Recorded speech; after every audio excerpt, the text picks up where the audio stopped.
పఠాన్, జవాన్ లాంటి block buster హిట్ల తర్వాత షారుఖ్ ఖాన్ నటించిన చిత్రం కావడంతో మొదటి నుంచే డంకీ సినిమాపై భారీ హైప్ క్రియేట్ అయింది. భారీ అంచనాల మధ్యన నేడు డిసెంబర్ 21న ఈ చిత్రం ప్రేక్షకుల ముందుకు వచ్చింది. ఇప్పటికే ఓవర్సీస్తో పాటు పలు చోట్ల ఫస్ట్ డే ఫస్ట్ షో పడిపోయింది. దీంతో సినిమా చూసిన ప్రేక్షకులు సోషల్ మీడియా వేదికగా తమ అభిప్రాయాన్ని వెల్లడిస్తున్నారు.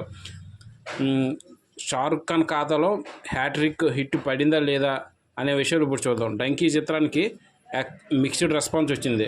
షారుఖ్ ఖాన్ ఖాతాలో మరో బ్లాక్ బస్టర్ హిట్ పడిందని కొంతమంది కామెంట్ చేస్తే, యావరేజ్ మూవీ అని, భరించడం కష్టమని కొంతమంది కామెంట్ చేస్తున్నారు. అయితే నెగిటివ్ కంటే ఎక్కువ పాజిటివ్ పోస్టులే కనిపిస్తున్నాయి. కామెడీ సినిమాకు బాగా ప్లస్ అయినట్లు తెలుస్తోంది.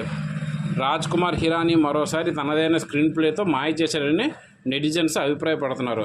డంకీ ఓ మాస్టర్ పీస్ అని, కథ చెప్పిన విధానం బాగుంది, సినిమాటోగ్రఫీ స్టన్నింగ్గా ఉంది, నటీనటుల పెర్ఫార్మెన్స్ అద్భుతంగా ఉంది.